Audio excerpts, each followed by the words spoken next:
Top-down analysis, a simple and yet effective method of analyzing which helps in pinpointing your entries to make them as precise as possible. So in this video, I want you to focus on how I used the higher time frames down to the lower time frames to grow this 90 USD to a floating 600 USD with Boom 500 index. If you're watching this on TikTok, click this link. If you're watching this on Facebook, click this link or just type prime_fx to head to my YouTube channel where you can watch these complete videos and also watch more complete videos as well. Let's get this video to over 200 likes. That will be great.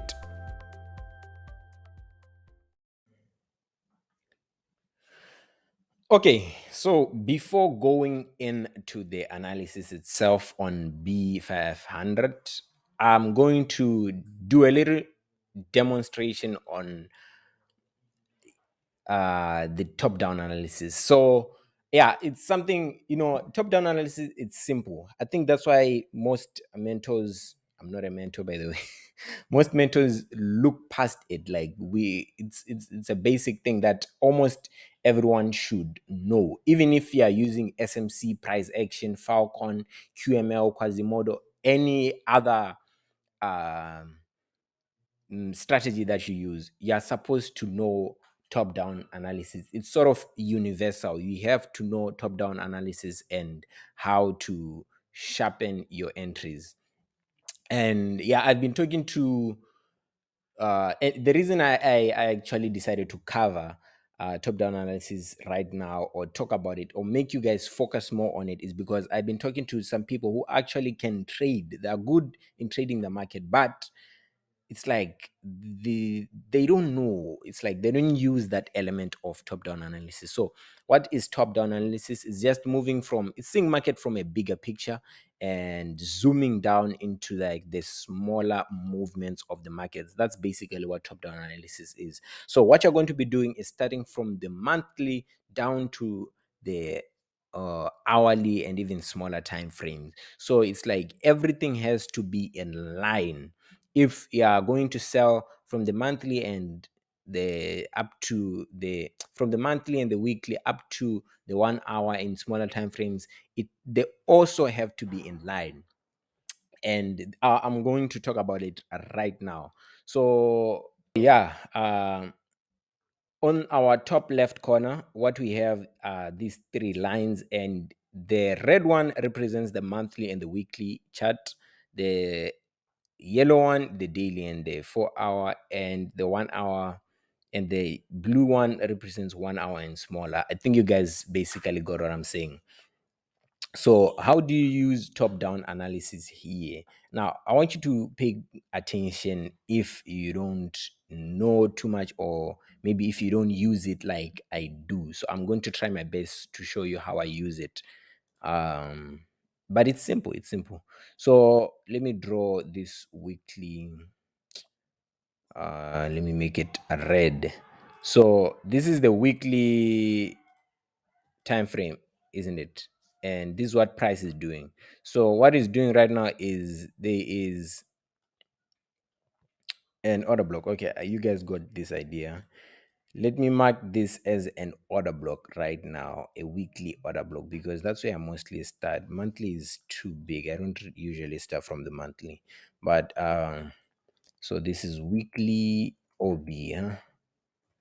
So now let's say what price did is, on the weekly, price hit this weekly order block. And so this is on your left. This is on your left. And what it's currently doing right now is it has hit the weekly order block and it just dropped. So this can be like 2 candles on the weekly or 1 candle on the monthly. This down move. It doesn't have to be a lot. This can be just 1 candle on the weekly. So on the weekly, that's what we have. On the monthly, we have a weekly order block and price reacted off of it. That's on the weekly. Now, when we zoom into the smaller time frames, which is the daily and the 4 hour, what we might get from the daily and the 4 hour is a structure like this. So pay attention, is we might have gotten something like this. Price might have made like a change in state of delivery. So what that is like it does this, bam, then it breaks structure like this, huh? So what it did is, what am I doing? Let me mark them as yellow, like, uh, so yeah, I mark them as yellow. Now you guys know we're dealing with the daily or and the 4 hour here. So this is the weekly, it dropped, and on the 4 hour and the daily, it did this little thing right now here. So of course, we all know this is a wipe. So let me make it the dotted line and let me make it purple. So there's a wipe there, and then there's a break of structure here. So there's a wipe and a break of structure there. And what we're going to wait for price to do is do what? Is to come back to an order block here. We now identify an order block or an interest point inside the um inside the, what do you call it, the daily and or the 4 hour. So if price comes back here like this, now I'm using dotted lines but the yellow. So if it does this, it's going to do what? It's going to shoot down. So what you're going to write is the what? The daily OB here. So this is what we see on the daily. On eh, on the weekly, it hit our weekly OB. On the daily price here, it hit our daily OB, isn't it? Now, now we zoom in again. So, or let's just say maybe it was approaching there, but I know. Let me just leave it like this. On the daily, it hit the daily OB, and maybe it just reacted a bit like this. Huh? It just reacted a bit. Now, on the smaller time frame, when you zoom in again, so it's sort of what focus the year, or focus the year. What price can do here inside this item here is also do the same thing here and give you an entry, a possible entry here. So we're going to be marking this, what? We're going to be marking it blue. So this is 1 hour and smaller time frame in it. So yeah, and then I mark it like this. So you might have gotten like a lot of market structure right here, and then it does this, and then it does this, and then some choppy market structure. You never know what it will be doing on the hourly and the smaller time frame because it's just noisy there. So when it does this now, and it's now shooting out like down, so you have an opportunity. Huh? It hit the daily order block right now on the daily and the 4 hour. And on the 1 hour, you can see this opportunity that it did like sort of. Let me make it purple as well. It did this wipe and it did a break of structure here. So when it returns to this thing, we in order block here, 1 hour OB, we enter here. But yeah, okay, these are our interest point. We started off because price reacted from the weekly order block, isn't it? Price reacted from the weekly order block. Just this swing alone, it's this daily 1, 2, 3, 4 daily candles, and the fifth one and the sixth one here. We're on the fifth one here. 1, 2, 3, 4 candles, and then it hit our daily OB, and now we're dropping down with it on the 1 hour order block. If we zoom in, we can see as well that it's doing its own market structure on the hourly, and it hit this daily order block and it dropped. So now what our precise entry is going to be, maybe something like here, this. So I'm going to now make it dotted. So this is another 1 hour order block, 1 hour OB. And from now, you're going to just drop with it, because almost everything is in line with almost all the charts. They are in line together. You get what I'm saying? Price hit the on the weekly, it hit the weekly order block. Price on the daily, it hit the daily order block. And it's reacting. Let me just actually just make it like this. And then price on the 1 hour, it hit the hourly order block. And now when it retraces to this 1 hour order block, it's going to shoot down. I think you guys now get me. If you don't get it, then yeah, just keep on watching the video so that you understand the concept. So I want you guys to focus when I'm analyzing this in the analysis. Just focus on how I move from the time frames back and forth in the time frame, and see what I'm try to find the interest points I'm looking at, or I'm looking for in that time frame. Yeah. So we start off on a higher time frame, which is the weekly chart, and on the weekly chart we can tell on our left that price hit the weekly order block, and right after that we can denote the weekly rejection. And if we stretch the weekly rejection block, we can tell that price is currently reacting off of it. Yes, as you can see, price is reacting off of it, and my guess is that it's going to have to drop to that liquidity void. And why the liquidity void is because price has to rebalance. It has to rebalance the buy pressure that was in the market when it was shooting up. So it's going to drop down and it's going to buy afterwards. And on the daily, if we zoom into the daily, we can tell there are pockets of fair value gaps and imbalances, and my guess is that price has to dip there and fair in the price. So yeah, right now you can tell it's reacting. It's small, but it's enough for us to manage to capture a sell. Now you guys are guessing, like, how do we capture the sell? Well, it's obvious. I think you're going to see how easy it was. So from on the 4 hour, we can notice there's a change of character when price was heading towards that weekly rejection. There's a stop hunt. After it did the stop hunt, it hit our weekly rejection, and now it reacted properly, or it reacted with what we want. Like, it did a wipe, and then after it wiped, what did it do? It broke structure. There's a break of structure, and then it returned. So wipe, return, and then it has to shoot down.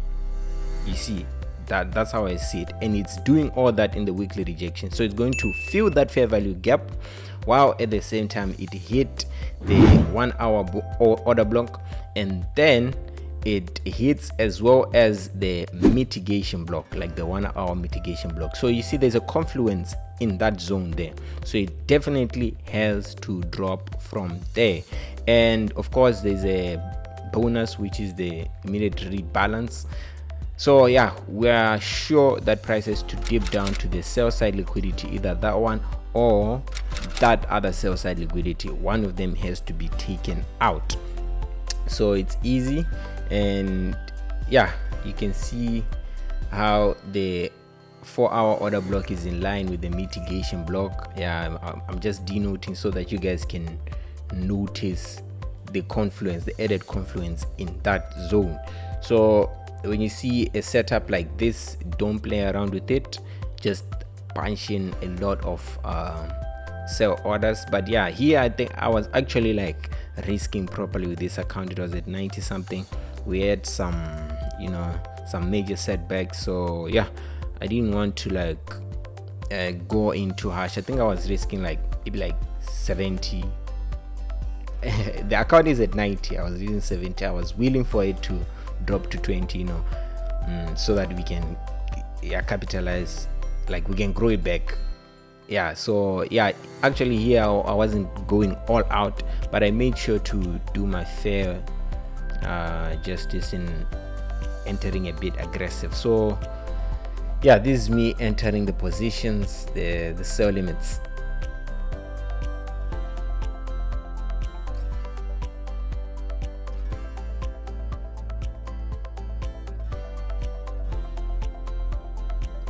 So afterwards, this is afterwards, and look at what price was doing. It spiked in, it had spiked onto our sell limits, and now it penetrated deeper into the 1 hour order block and 30-minute OB, and I was bleeding.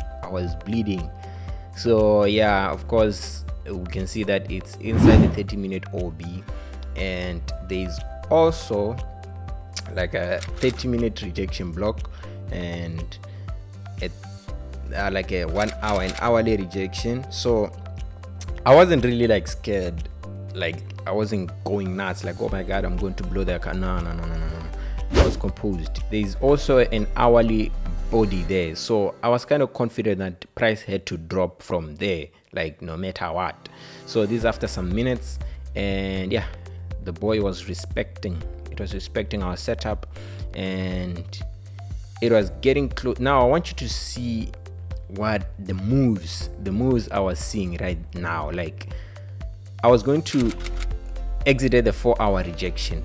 The 4 hour rejection is also the 1 hour order block, and yeah, so you see that's where I wanted to exit at.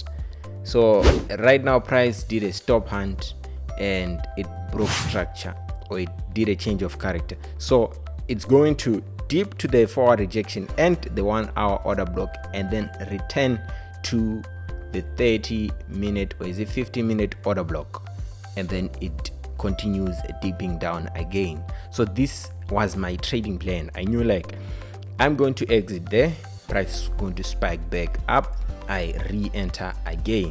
So yeah, that's the 30-minute order block there. That's where I planned to enter again after I exit. Keyword is after I close the trade. But now remember, I did not go full margin on that first entry. So when it returned, it did not go to my 4 hour rejection. I could not close, but when it returned to that 30-minute order block, I decided, you know what, let me just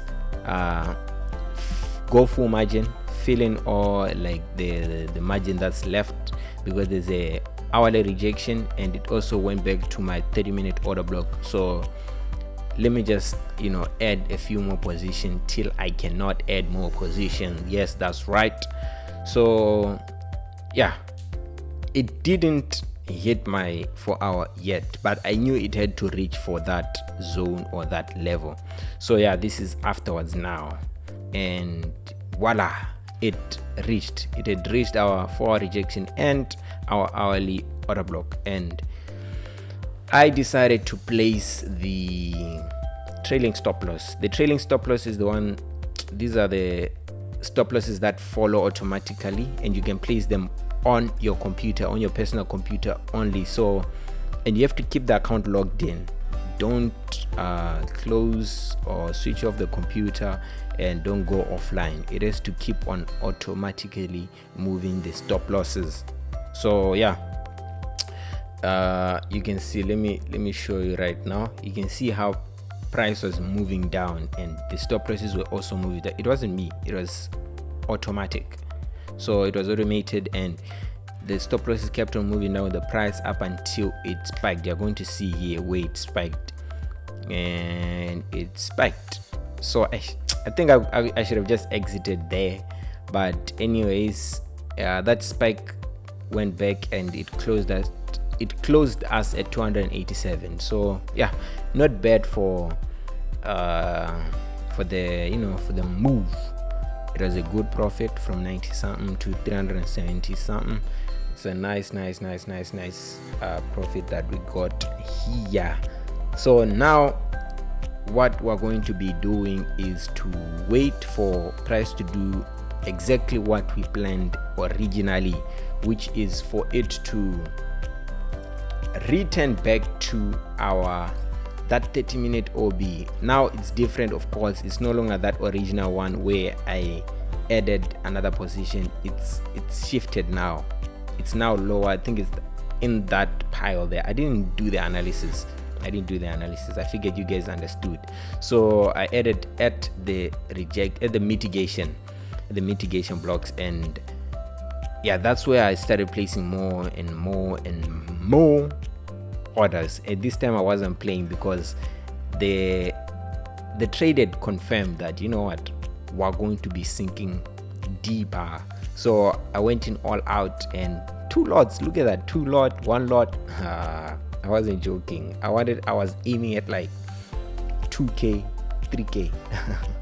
So yeah, this is the secondary entry. Price spiked back up like we expected it to, but it had penetrated a bit deeper into the order block. So yeah, it kind of ate me up. Like I should have held for a bit longer, but still at the end of the day it returned. So yeah, and here instantly this thing just adds like $1 after a pip, which is crazy. And after some minutes, very few minutes, mind you, we're in huge profits already. I think it's like 30 minutes. It was a sniper again. It reacted right off of that order block. And let me check the profits. How much was it? Yeah, we're at 170 something in like 30 minutes, which is some huge profits. And the account was at floating 500 and something. Until it spiked into the negatives. Look at how it was bleeding. 83. It wasn't crazy, but that spike is small, guys. That spike is small. You don't even know how small that spike was. And I think it kept on spike. It spiked a bit higher. But I kept my composure, you know, because there is that 5-minute order block. I was thinking it's just penetrating a bit deeper. You see that 5-minute order block? So I wasn't worried that it's going to like keep on shooting down. Well, at least for now, like I wasn't worried. So I held my position. I kept on holding.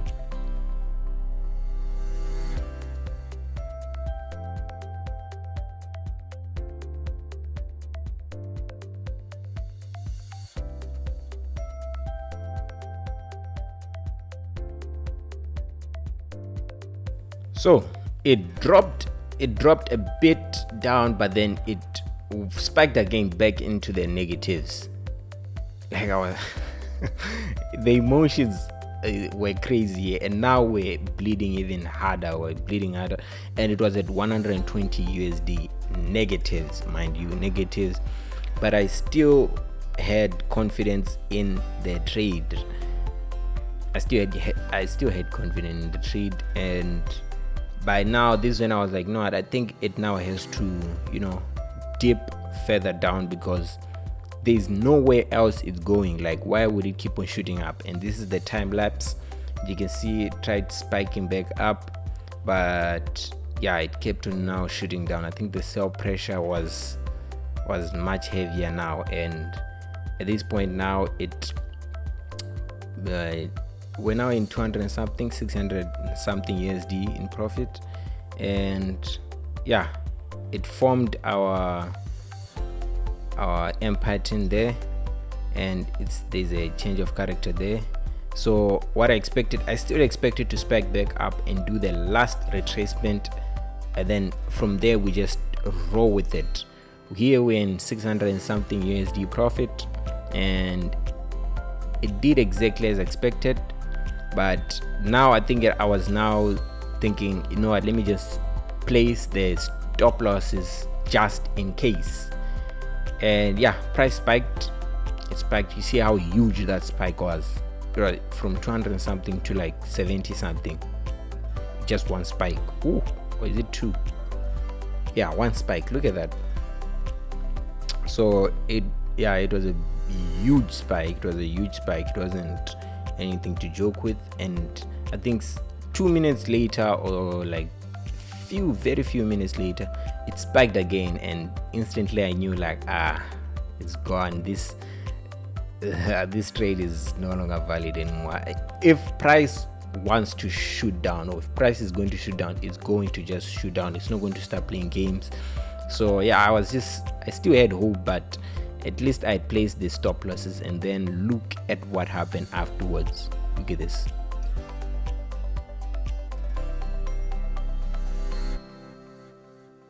Bam, bam, hit the stop losses, and we were cut back to 150 USD.